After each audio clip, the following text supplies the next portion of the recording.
Okay. Well, no, I didn't freeze. Okay, we are live. Hello, everyone, and welcome to the second episode of our podcast, which I still don't know what to call, whether I call it or just call it the Pageant Project Podcast, because that makes that's the most understandable. But Emily was saying that she needs one of my KFC wipes. So, fun fact. Those KFC wipes that I had, the Japanese blotting paper, do you know where they originated from, Emily? No, I have no idea. And I don't mean from Mecca, the store. I mean they originated from geishas. Geishas used to use them to blot themselves and be very, very like fancy. Rice paper or something. Yeah, and That's cool. It has flecks of gold in it as well, so it's super, super fancy. And that's it for the podcast for this. Okay, so welcome to everyone, and why don't we start with our guest Emily, who is in Canberra, correct? Yes, I'm in the ACT. And represent. Emily, why don't you take it away and introduce yourself for a bit whilst I blot my shiny forehead? Absolutely. Hello, everyone. If you don't already know me, my name is Emily Egan. I've been competing in pageants for a little while. I think my third or fourth year, maybe. I have competed in Miss World Australia twice, and then I competed in Miss Galaxy Australia last year, where I took out my first pageant placing, and then I have just signed up to Miss Galaxy again for 2020. So I'm very, very excited about that as well. Is that the sash that you got on at the moment, Em? Yes, absolutely. So I don't know if you can see that, but it says Miss Galaxy Australia on that. So this will be, Nice purple sash. Okay, let's go counterclockwise. Let's go to Toast Girl next. Toast Girl, most people will know Toast Girl.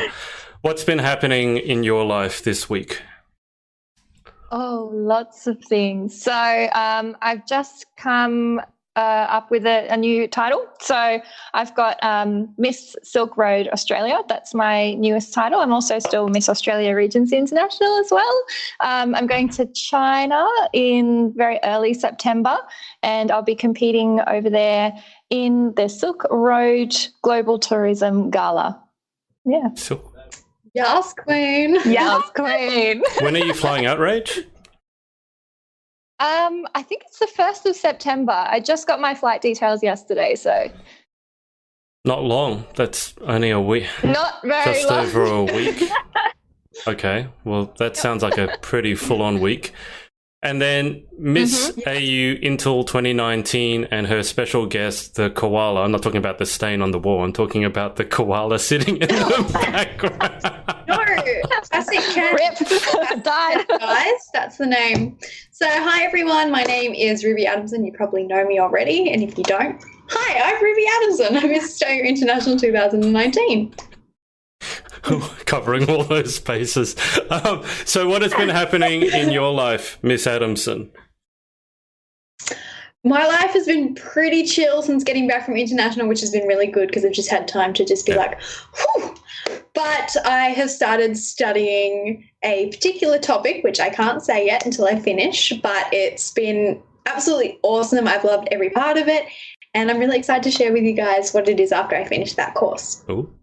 Yeah. That sounds exciting and very mysterious. Yes. Yes, mysterious. Emily, what's been going on in your life this week?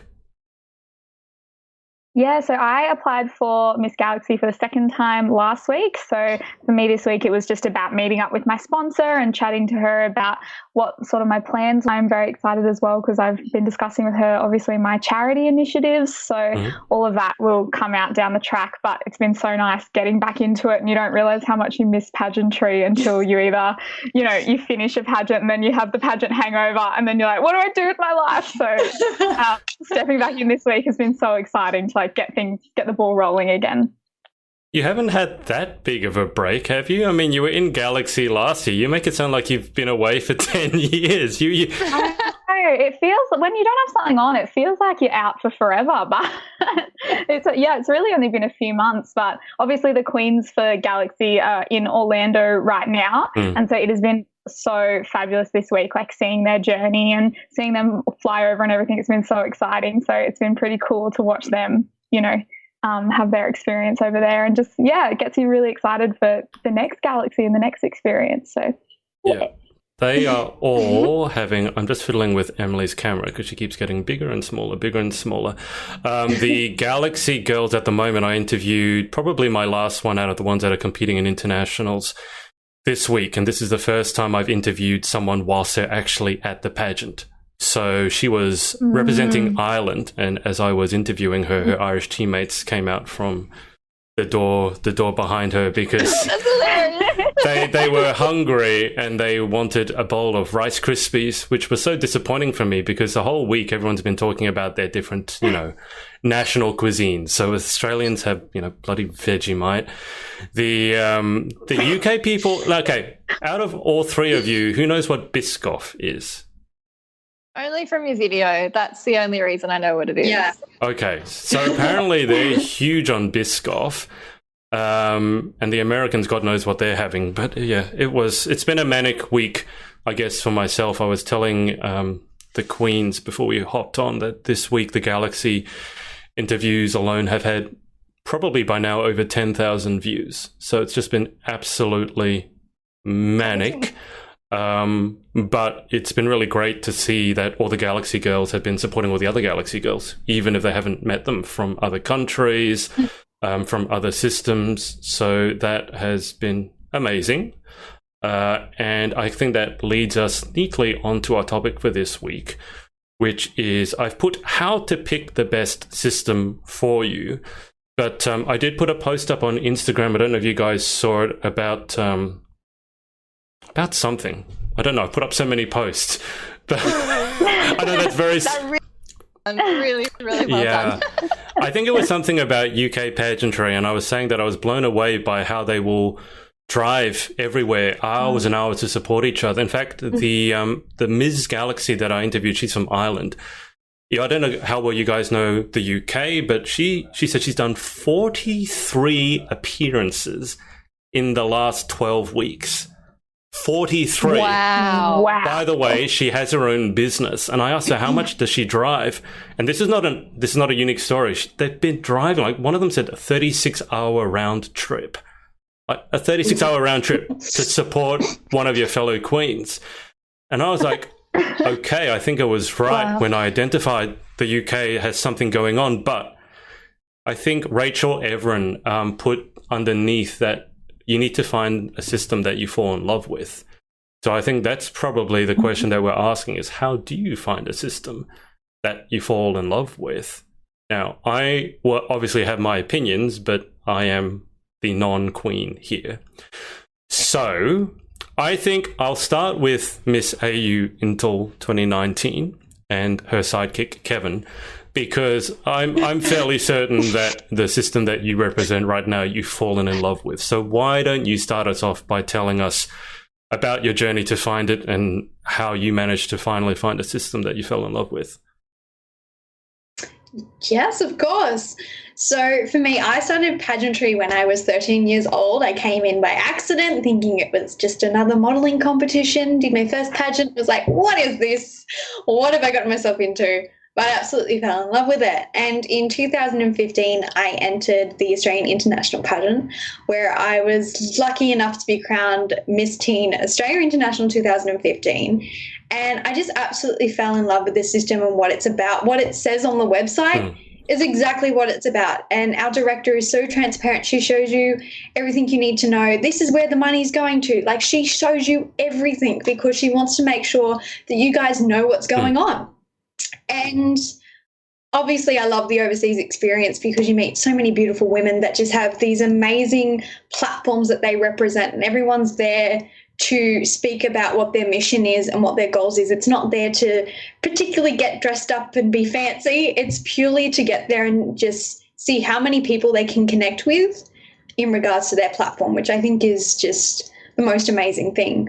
So after having a bit of break doing other pageants, I then came back to this one to help out in 2018. And as soon as I walked into the room, I just felt this overwhelming amount of just value and respect, and it was just, I found my home, to be honest. So I came back in and was lucky enough to be crowned Miss Australia International 2019. I've only really come back from the international pageant a couple of weeks ago, and I'm just really super excited, which I don't think you see a lot, but I am super excited to actually see who my successor is. I am so excited to mentor these girls and coach them, because I want them to go over there and just be the most amazing person that they can be and represent to the very best of their ability.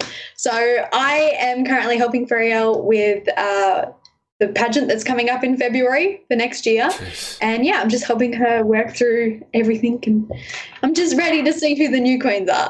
You're ready, girl. I'm ready. Yeah, I'm so excited. I can't believe it's almost time to crown your successor. I mean, God, that's crazy. I know. I'm kind of sad to give up the title, but I've already said to Fariel, like, I'm here to stay, whether you like it or not. I'm sorry.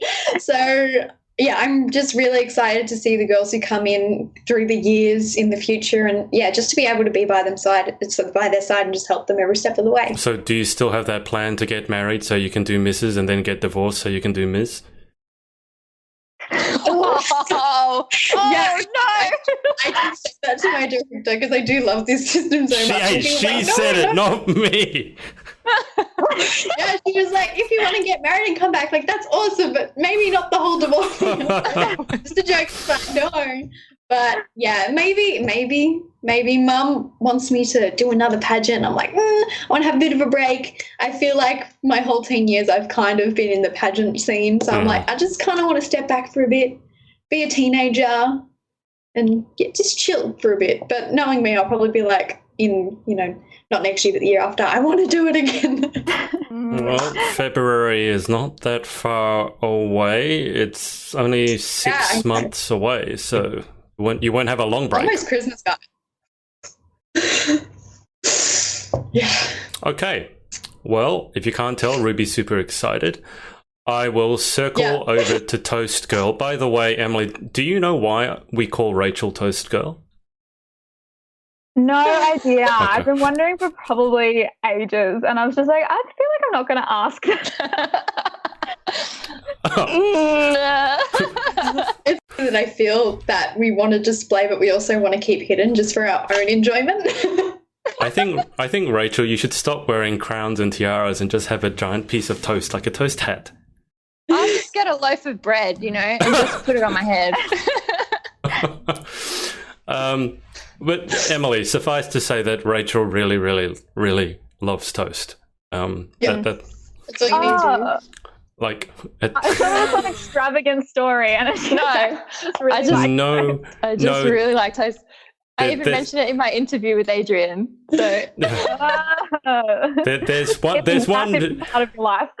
There's a video that I will not show in public. But next time I see you, Emily, I will show you, and then you will know why we call Rachel Toast Girl. Yeah, okay, sounds good. But in meantime, now that I'm done embarrassing Rachel, at least for the next few minutes, how to pick a system that's best for you. Now, Rachel's experience is completely different to Ruby's, because you've been in it. Gee, has it even been a year yet? It's not even really been a year, has it? No, you've been through a few systems. Yeah, I've done a couple. So I think I've done 2 pageants, 3. Okay, so I've done 2 in Australia. I did one overseas, and now this will be my 4th one ever, and this will be my 2nd one overseas for Miss Silk Road. So I got into pageants through Instagram. I was just having a look, and I saw your interview, Adrian, with Gemma. And that's kind of what got me into it. And I thought it was really interesting, everything like that. And I think with picking a system that you really like, you kind of have to look at the values, and also I really look at who they've picked before. because I want to see what that person's like, what values that they put out on social media, everything like that. I think social media is really important because that's a lot of my friends like Ruby and Adrian. I met you guys through social media mostly. And I think that's super important. But I just kind of look at the people who they've picked before and what the system's kind of like overseas, and all these different aspects of it come together to make my decision at the ones that I do enter. That sounds completely logical. I was going to say Ruby mentioned her director. Directors are certainly important. Rachel has mentioned past queens, and then obviously if there is an international competition, you want to check that out, because if you win and you don't want to go, that would be awkward. But Emily, as our guest, what do you think about in terms of choosing a system that you fall in love with? Yeah, obviously I don't have a title yet, so I am still hunting around for pageant systems and, finding ones that suit you best. So far in my pageant journey, I've been really lucky to find Galaxy, because I think that I'm finding for me that has been the best pageant system for me. And what I did when looking for that was, as Rach said, going through social media. And I am talking be ruthless about it, as in directors, queens, and asking past contestants, I found was a really good way of doing it as well. And Adrian, you've mentioned this in previous videos, but not only speaking to the winners or the queens, but speaking to the girls who didn't get through or, didn't place. And even if there's a state final and a national final, talk to the girls who didn't make the national final, because they will tell you very honestly about their experience. And then the other thing I found very crucial in my decision-making process was girls who would go back to the system. Yep. I found that was a very big thing to look at, because if someone was willing to go back to the system again and again and again, then that was a pretty good indicator. And I found with Galaxy that a lot of the girls who had competed, like, for example, Alicia, who is currently Miss Galaxy, she's competed 4 times. And so I thought to myself, if someone is willing to go back, yes.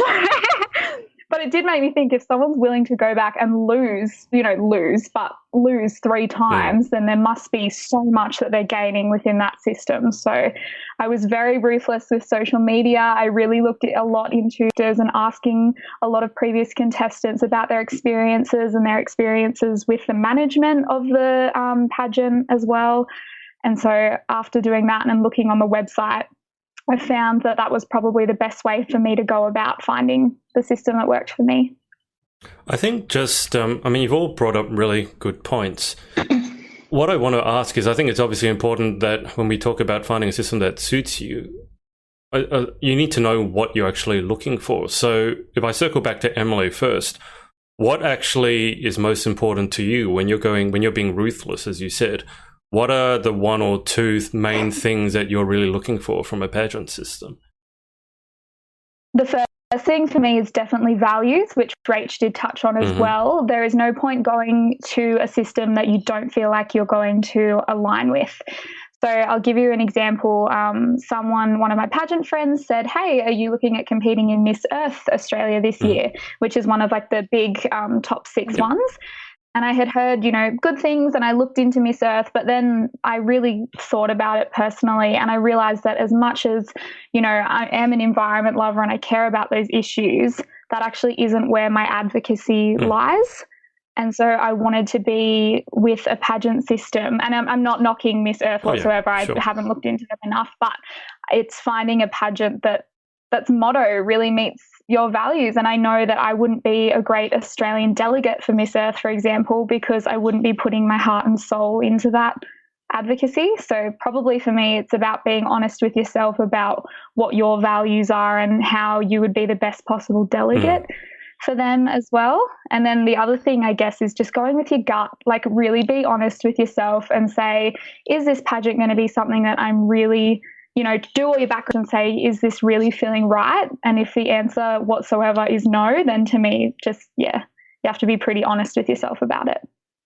Yeah, that's tough when you've got maybe not that much choice, at least here in Australia, and you've got a big one coming up and you're like, here's this big one, really exciting, but it just doesn't resonate with me, so I'm not going to do it. So I certainly applaud your honesty and integrity there.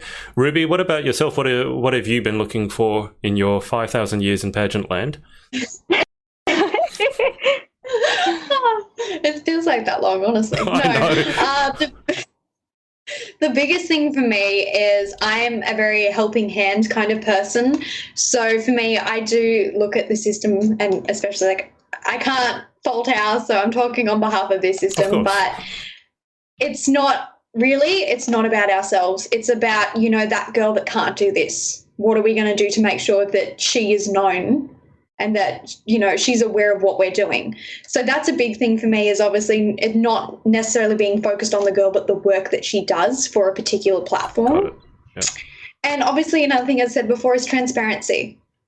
I admire and love our director because she is trans and she shows you, you know, look, this is exactly where this is going, and, you know, there's a few faults that have happened here, but I want you to know that this is how I'm going to fix it. And she's very transparent, which I just absolutely love, because sometimes you get directors that really, they don't tell you anything, and you are there and you're like, I have no idea what I'm going to do. Internationals is in a week and I don't know this and that. And she's extremely helpful and supportive, and I just absolutely love that.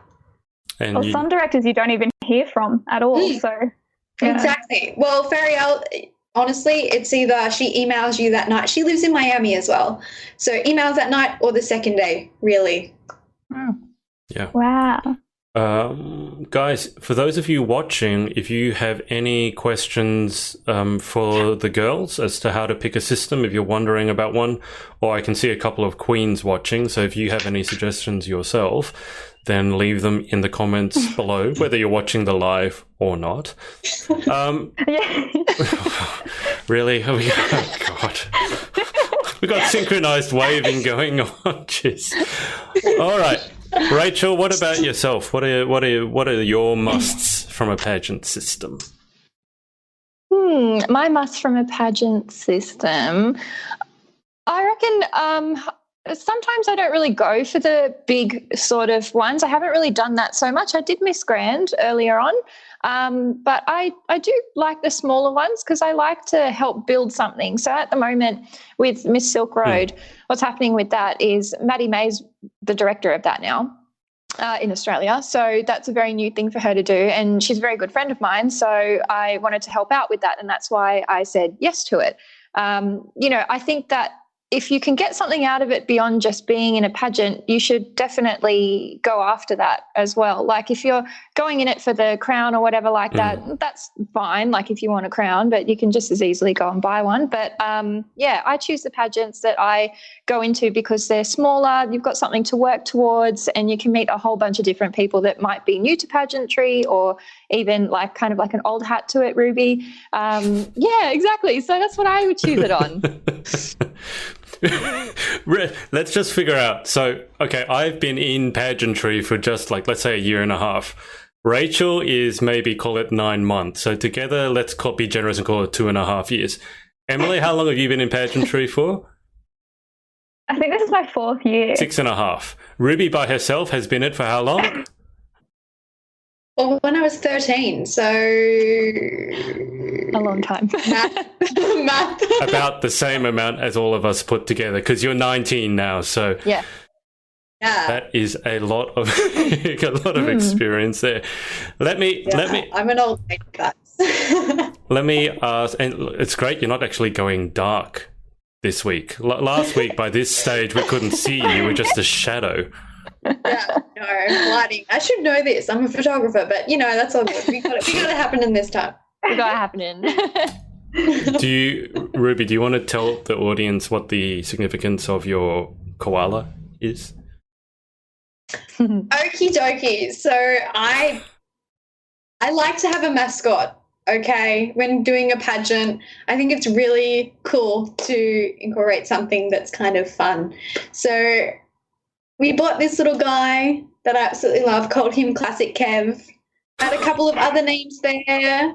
One in particular I adored, but it wasn't really that appropriate. We were going to call him Ben Bartholomew, which would be short for VB, which is just kind of a silly thing. But I think mascots are really cool to take around, just kind of, sneaking them into a photo just for a bit of fun, because let's be honest, pageants are serious sometimes, but it's important that we have some fun. I think having fun is probably I agree. the most important thing after the last couple of weeks. Yes. Like, if you can't enjoy doing it, don't do it, because there are a lot of other things that are a lot easier, take less time, and are a lot cheaper than doing a pageant. I can tell you that much. So don't do it because you think, oh, well, it's just going to be fun and I'll just see how it goes. No, it's especially the girls from the US, they really take pageantry on as a job. They talk about it almost like a job application. If they win it, they say they're winning a job, and they put their titles on their CV, and it's actually respected, which I don't think we're anywhere near that. Not yet. I don't know if the UK is near that either. But so we talked about some ways of picking systems. We talked about the things that you guys want. Let's flip it and maybe ask a slightly harder question. What are the things that you guys definitely do not want in a system? And I'm going to let anyone who is brave enough or eloquent enough speak now or forever hold your peace. I'll go. Do it. I'll let you guys think. Go, old soul. Go. Yes. The biggest thing for me is a system that says they're one thing and then you enter it and it's a completely different thing. That's a huge thing for me, just because obviously you're entering for the reasons of, the website states this and this is who I am. And then you go into it and it's like, this is not what my message is and what I want to portray, and then you're stuck. So I think the biggest thing is obviously study. Please study what you're entering so that you know what you can excel in and do the very best that you can. But yeah, the biggest thing for me is a system that says they're one thing and then they're not that thing. I also think, building off that, I just want to give people a heads up. When you do look at a website, and I've seen this, if on their website, the pageant website, the copy, the text says something like, unlike every other pageant system, our pageant is about women's empowerment, run for your life. I mean, Emily was talking about being ruthless, and I look at it through the same lens. I mean, if a system is going to say they're the only system that is about women's empowerment, that's false. Because I dare you to try and find a system that will say they're not about women's empowerment. And even the ones that say we're the only ones that we don't look at age, we don't look at height, we don't look at weight. I'm like, you're not the only system that doesn't do that. So just a heads up, when you are looking through, if someone is making a bold claim and just with a bit of common sense, like in your common sense corner, you know it's not going to be true. Be very, very careful. Because the other thing I would say is a director, for me, I think is the biggest component out of everything. I've said this before, and I don't know if you guys agree, but if the system is mediocre, but the director is awesome, you're going to have an awesome time. If the system sounds great, but your director is a piece of you-know-what, you're going to have a you-know-what kind of time. I don't care how good the system is. Yeah. So that's just from my point of view, having interviewed people from so many systems, those are some of the things that sort of set my alarm bells off, especially we're the only one that does women's empowerment. I'm like, no, you're not. But Rach, what about yourself? What are the things that are the giant sort of warning signs for you? Well, I haven't entered that many, I guess, and I've only had very short time, so I can only really speak from what I've kind of seen or heard and a little bit of what I've experienced. But with that whole women's empowerment thing, women's empowerment these days is such a massive buzzword, and no one can ever really tell you what it means. So, it's great. It's a really good thing people use to like reel people in and say, we do women's empowerment. We're going to empower you. But what does that actually mean? But a good question to ask. Yeah, a good question to ask is, how are you going to do that? What is I always have this thing about, having a plan of how you're going to go about and do something, because that's just the person I am. But if you're going to empower someone, you have to explain to them how you're going to empower them.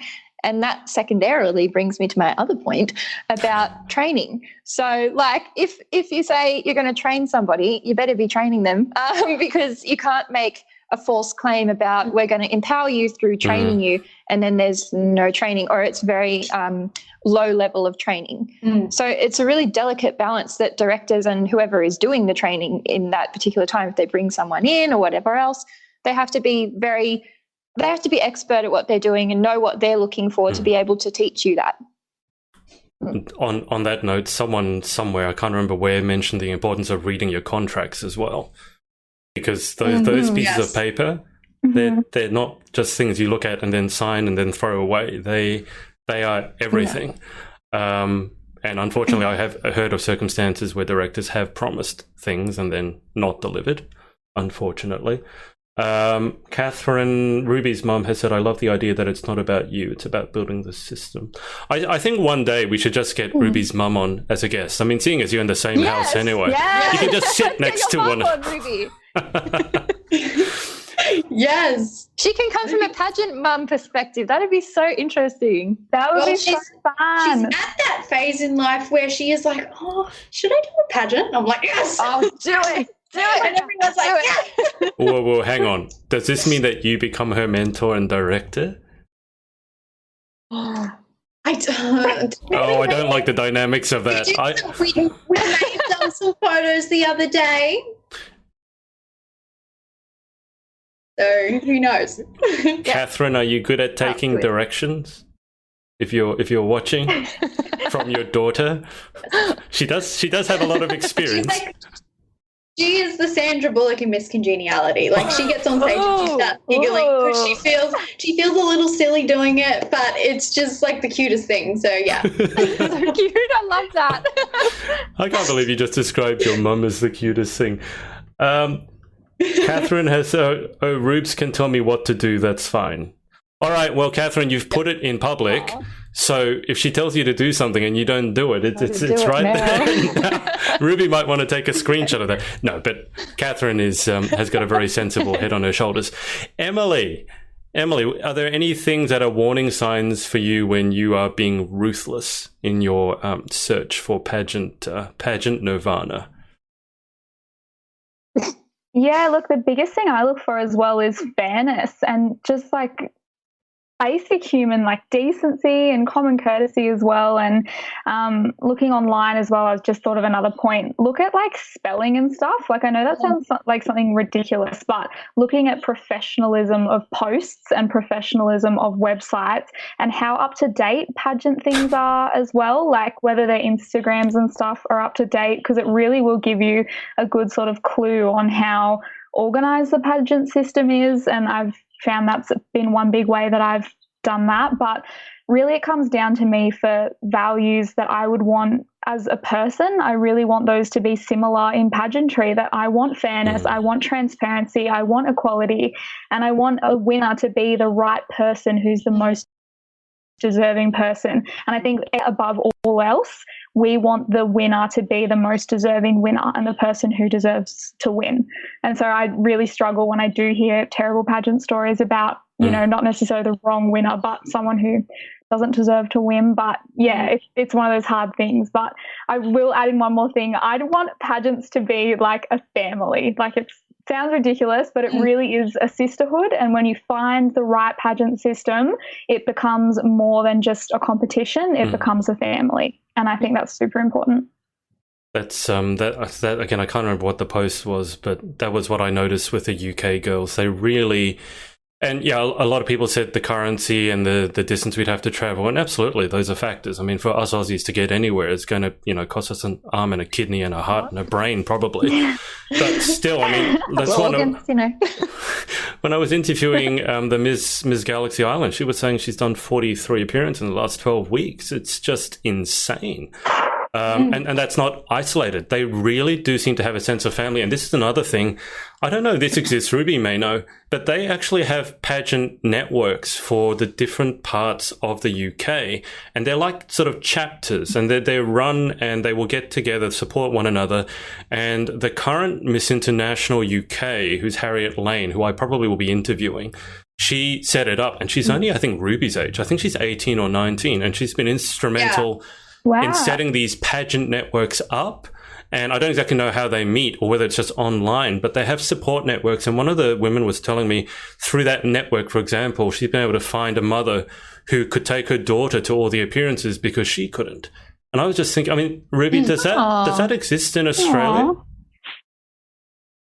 Well, you you do have some groups. Yeah. I know there is, but I think that was also started by a UK girl, the Empowerment Group, which is just talking about basically, girls empowerment, but also factors like, I've worked with this photographer. He's not a good photographer. I just want you guys to look out. Like, it's that kind of network, which is really great. But that's really the only one that I'm a part of that I really know of. Right. So it's not really a thing here. I just think there's a lot that we can learn from the UK girls in terms of, I know there's a lot of differences with Australia, the geographical isolation, etc. But I don't think it's good enough for us to say, well, we can't do it because we're Australian. I think we need to find some way of implementing that, as Emily said, the family aspect, because they really, the family thing, they've got it down pat. There's so many UK girls and Irish girls over in Orlando as we speak. And yes, you could argue that they just want to get out of UK weather, which is certainly part of it.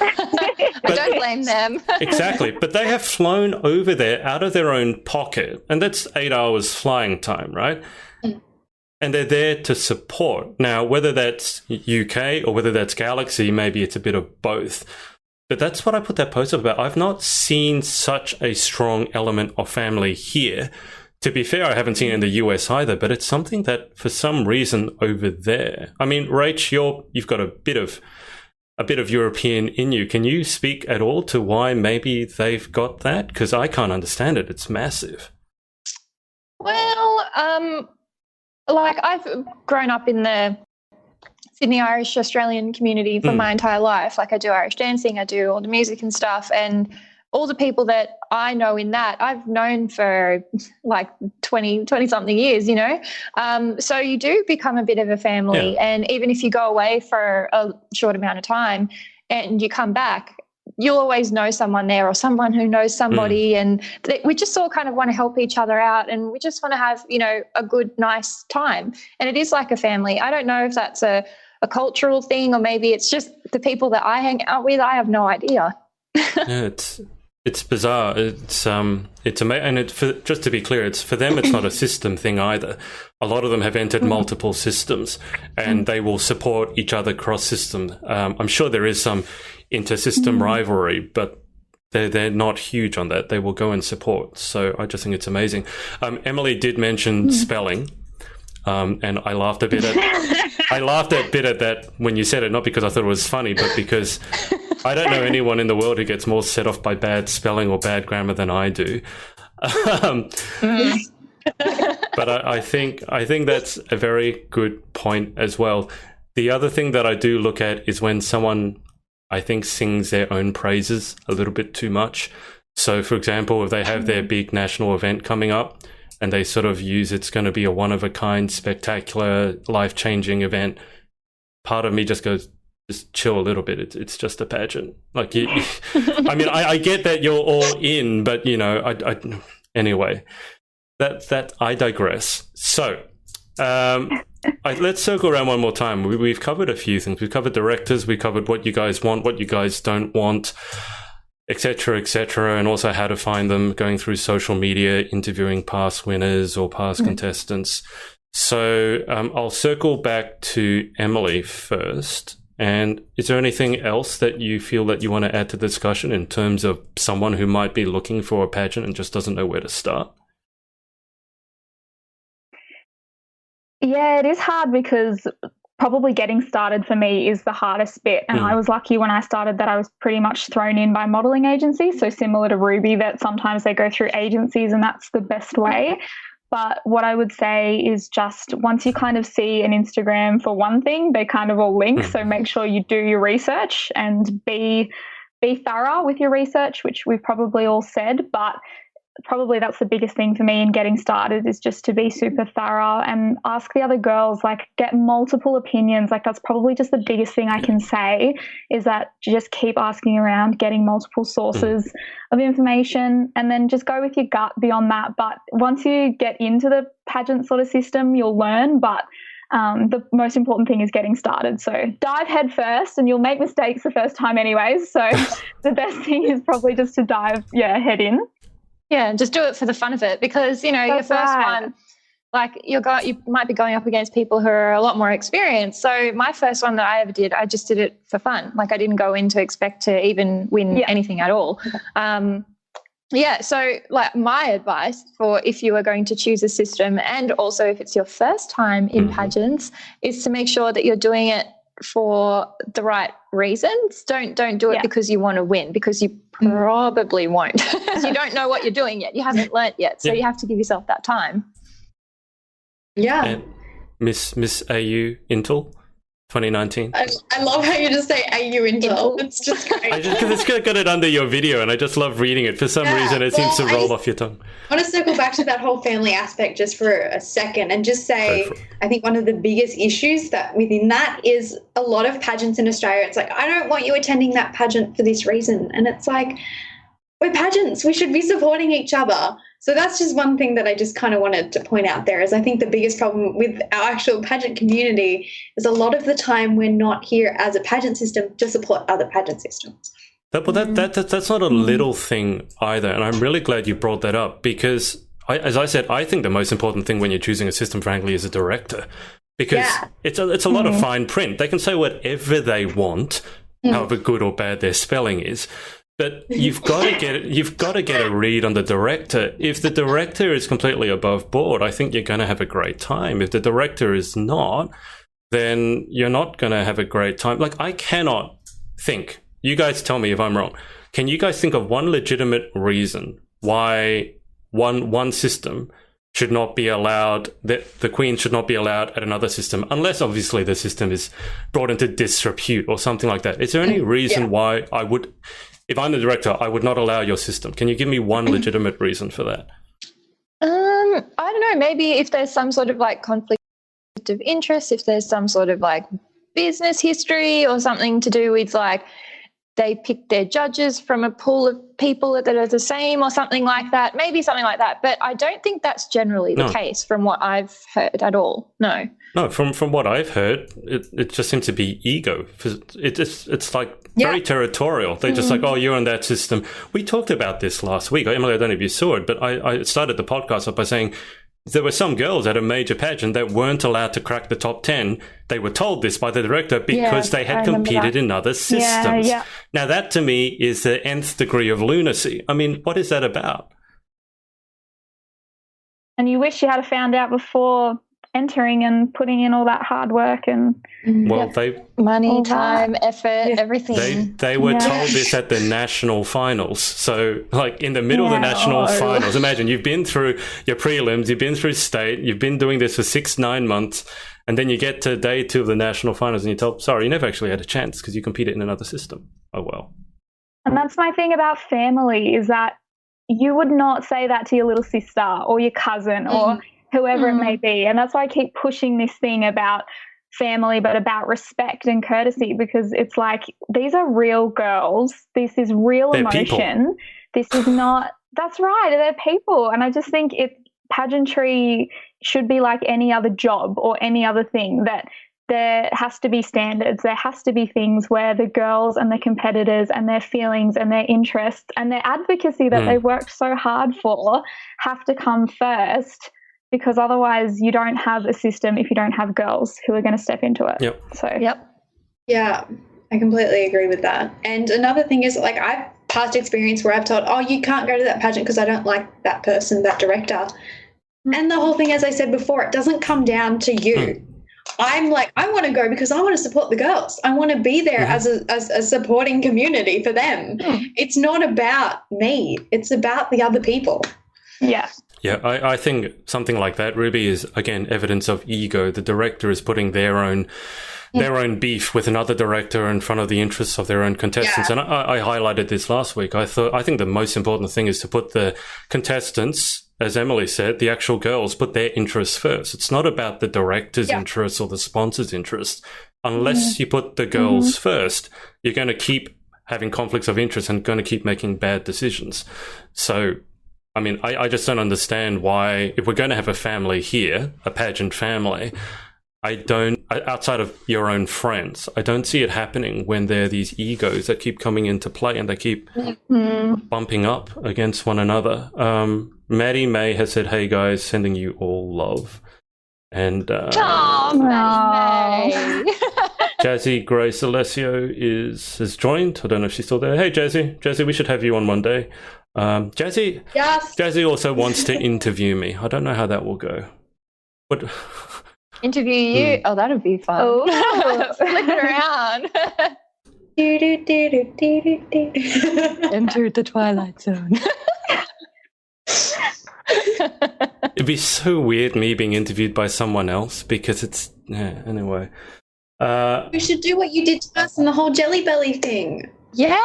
Yes. She can interview you, and every time you say or like, then jelly bean for We'll you. just put a jelly belly in your face, like. Emily, do you know what these girls are talking about? No, but it sounds funny, so. Hilarious. We were together down here in my Sydney offices, and we did sort of a trial run with a group podcast. And I decided it would be a good idea. I know it was my fault. We have these, what are they called? Bean Boozled. Do you know the jelly bean boozled? Yeah. Yeah. And every time someone said a brain fart, they had to eat one of the jelly beans. And, you know, there's like a 50-50 chance it's going to be great or horrible. Ruby got all the good ones except one. Rachel, I don't think, got one single good one. Neither did I. I think, I don't know. I don't remember. I don't care to remember. It's out of the memory. It's just a bad memory. We got to get rid of it. I don't think Rachel particularly thought that was a good idea, but I thought it was. No, it was a terrible idea. None of us wanted to do it. Well, you all did it. No one complained. No one said I won't do it. Because we're supportive queens. That's why. Yeah. Okay, jeez. All right. Catherine has said the UK pageant world is very inclusive from what I have seen. All the girls do the rounds and it's all supported. Yeah, that's been my overwhelming experience because I think probably 10 of the girls I interviewed were from the UK or from Ireland, and it's just that's how I feel. Maddie May has said you should change it to every time you swear you eat a jelly belly. When Maddie May did try interviewing me, I think twice, and one time I just kept swearing all the time. But I wouldn't do that if it was online. Anyway, we have been on for a while, so why don't we wrap this up? And we'll start with Emily, just in terms of what have you got coming up, pageant-wise and otherwise, in your exciting lives over the next... Well, Rachel and Ruby, I'd ask for the next week because I get the pleasure of seeing them again next week.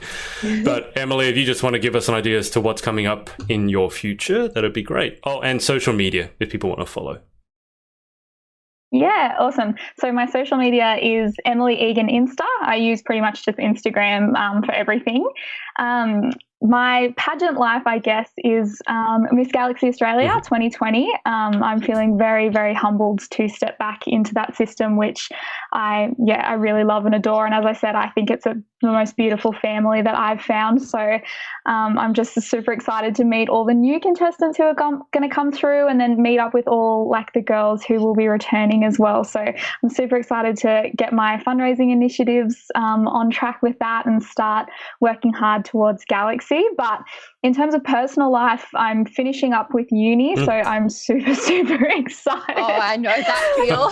Yeah, finishing that, so that's really good. But I'll be going overseas hopefully soon as well, to Vietnam with my family. So I'm getting a lot in the future actually to be excited about. So I'm very keen for the next few months to unfold. What degree were you doing at uni again, Em? Yeah, I'm studying communications in media and public affairs. So it's a little bit of like journalism, but a little bit of law and human rights as well. So it's quite broad and quite interesting. Well, it sounds like everyone's studying except me, although Rachel just finished studying.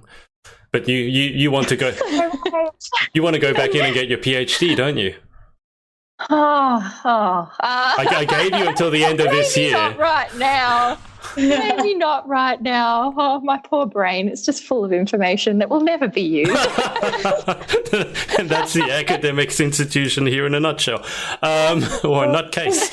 Rach, what have you got coming up in the next week or so? So at the end of next week, I will be going off to China. Never been to China before. So that will be super fun. And I'll be over there for 2 weeks. I get back in mid-September. And then after that, I haven't really got any massive plans or anything, but, maybe do a couple of like modelling shoots and stuff, because there's quite a few people who I want to work with and who want to work with me. So that's pretty cool. And just, wrap up the year and graduate at the beginning of next year and all that sort of stuff. So nothing really planned between then and graduation. just imagine when you get your doctorate. I think you should put it in your Instagram handle somehow, like the Dr. HG. I'm not a doctor though. I would have an MED. That's what I would have. MED. A med. Okay. Yeah. But with a small d. All right. And Ruby, who we can actually still see, although she is gradually getting darker again. I don't know. I know, it's ridiculous. And I have the biggest light in the world, but... I was going to say, I've just got my dinky ring light here, but it's doing the job. Look how shiny my forehead is. It's fantastic. I know. Yeah, it's great. I can be used as a lighthouse. But Ruby, what have you got coming up in the next week? So nothing hasn't really changed that much in regards to pageant from last week when we stated that, but just everyday to life, I've got obviously my studying, but I've got a lot of photo shoots coming up with some really fantastic girls, which I'm really excited about. Want to do a photo shoot with you, Emily, which is like, yes, and then Rachel, of course, and just everyone. I just want to photograph everyone because I just love it so much. But yeah, I haven't really got much in terms of pageantry, just everyday live stuff, just chilling, being cool, You deserve a break. I'm far from cool, but just. Okay. Well, I think that sounds pretty exciting or pretty chilled out, depending on which one of us you're listening to. For myself, I won't be quite doing as many interviews as I've done over the last week, because if I did, it would kill me. It almost did kill me. But I do have an interview coming up this Sunday morning with Danielle Latimer, who's over in the UK. And I think she's probably done every pageant that exists. I think you name it, she's done it. She's done Galaxy, she's done Grand, she's done World, she's done Universe, and she's still going because she wants to get the Galaxy crown. It's insane. But I'll be doing that on Sunday. And then I did do a post, I think, last week asking people to tag queens who they thought would be good interviews. And I think that got like 84 comments underneath it. So at some point I need to work out which ones of those do I actually interview and which ones do I say. Which is always... Well, we've got 84 episodes coming up then. Well, I think with the podcast, what I want to do is bring on guests who I know are genuine, obviously, and are good value for money. So it's probably going to run through previous interviews. Like I've interviewed Emily, obviously. I've interviewed... I'm great value for money. Yes. I mean that as a compliment. And then Chantel, obviously. So I just think because coming on in this kind of setting, like Emily's done really, really well. I mean, obviously Rach, Ruby, and I know each other. That's the reason I wanted to pick the two of them, because there's a bit of banter and we don't take things super seriously. But sometimes coming in as Emily has come in as the fourth wheel can be difficult because you maybe don't know how crazy. Although I don't know. Emily, let me ask you this. Rachel and Ruby, did you think of them when you first met them or saw them that they were normal, that they were crazy? Like, what kind of vibe did you get from them when you were being ruthless? Be ruthless. Be ruthless. I'm going to tell you a bit of a secret, and I'm going to embarrass her really quick, but Ruby was such an idol of mine because I didn't know many, no, it sounds silly, but I didn't know many redhead girls who had done pageantry. I never saw queens that, it sounds ridiculous, but queens that looked like me. And so when I saw Ruby, I was like, oh my goodness, she's so cool, and blah, blah. And then for like literally years later, I was like, I'm never going to be able to speak to her. I can't talk to her. And so when she like messaged me for the interview, and we'd been sort of connecting for a few months and stuff, I was trying to be really like chill about it. And you were freaking out inside. Yeah, I was freaking out on the inside. Yeah, That's so you guys are much like nicer and real fun, and I feel very put to ease because I was actually like fanning like as if you were Kim Kardashian or something. I don't know, but wow. That is the only time Ruby's ever going to be compared to Kim Kardashian. I can guarantee you that. Yeah. No, you guys, both of you seriously were kind of a bit celebrity-like to me, though. Like it sounds silly, but when you don't have a title and you are a pageant girl who looks up to queens, I take that really seriously as girls who have titles who are deserving and who have really shown a lot with their advocacy and what they stand for, and that's something I don't take lightly. So thanks, Adrian, for making my little celebrity fan she's going to crush. make me cry. Stop. I can't deal with you. Like the biggest thing for me is redhead girls in pageantry. I'm like, yes, because I know that you see so many people and you look at particular pageants and you'll be like, there's never been a redhead win. Where are the redheads? Yeah. So But I'm I like, did redheads. I did, I thought, but then I was like, oh, they're a bit too crazy. Adrian thinks that they're crazy, but nah. I don't think they're crazy. I definitively know they're crazy and have photographic evidence. You have video evidence. Yes. Do you? Yes. Yes, I do. Yes. But Oh, yeah. Emily, let's see if we can make your day then, because the reason that you are on our podcast is because last week after we had our episode, I asked these two queens who you're fangirling over who they think should be the guest. And Ruby suggested you because you're another redhead, and I think she would use the words, you're super cool and super genuine or something like that. Oh, thank you. This has turned into the so humble. podcast. I know. It's like, what? Female empowerment. Let's just. Yeah, there we go. No, I'm very humbled, especially because I don't have a title as well. So I feel very grateful that, and I'm not yet someone who has a crown on my head. So I do definitely appreciate coming on here as just a, contestant. So I really appreciate you guys. Thank you. I genuinely don't care that you don't have a title. To me, it doesn't. I'm not going to think more of you if you have a title or not. So, no.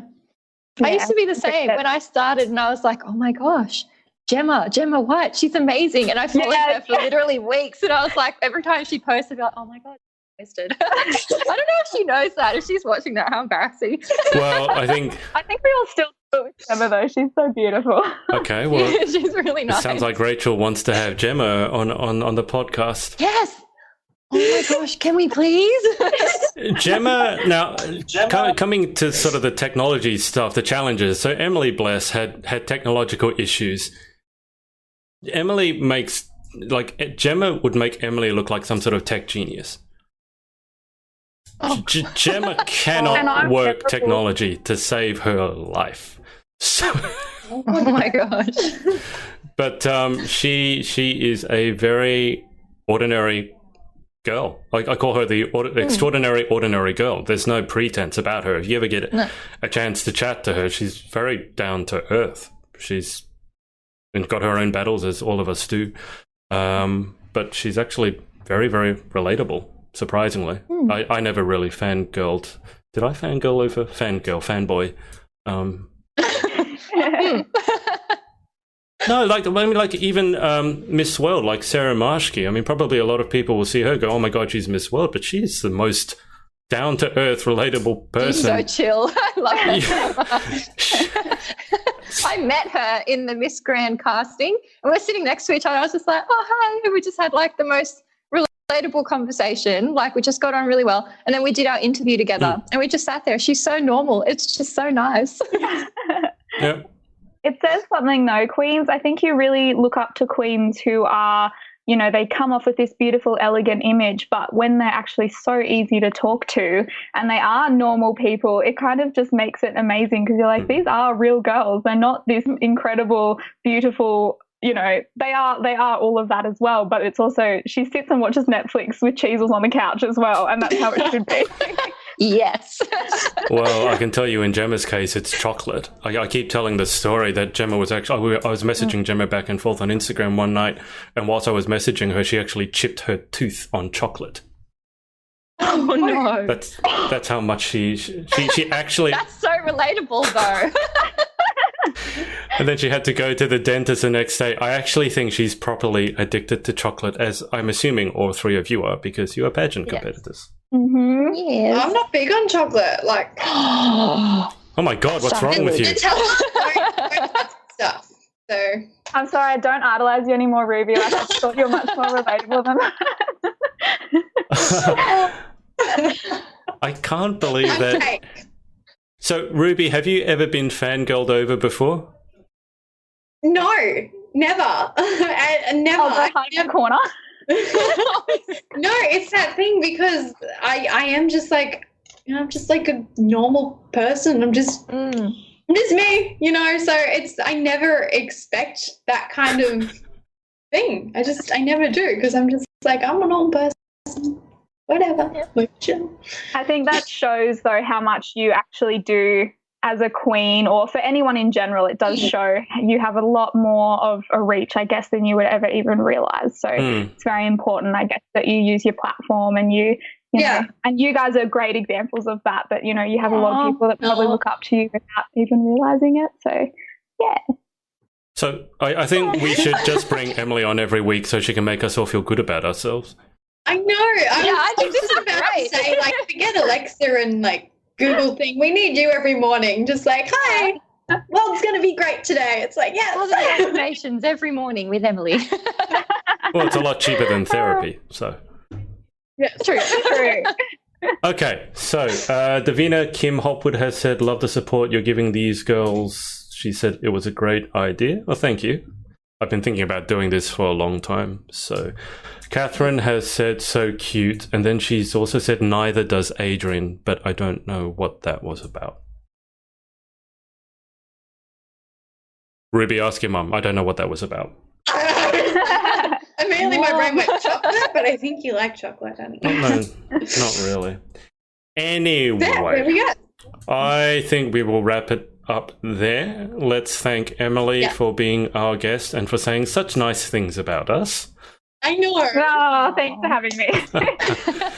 And thank you guys for watching. If you have any questions or comments even after the fact, put them in the comments and we will respond to them as soon as our schedules allow. But I'm going to keep our guests on for just a second longer, but I'm going to let the audience go and we will see you next time. Hey, it's Adrian. Thanks so much for listening to our podcast. Make sure to subscribe to get details of our new episodes as they drop, and connect with us on social at The Pageant Project. Speak to you next.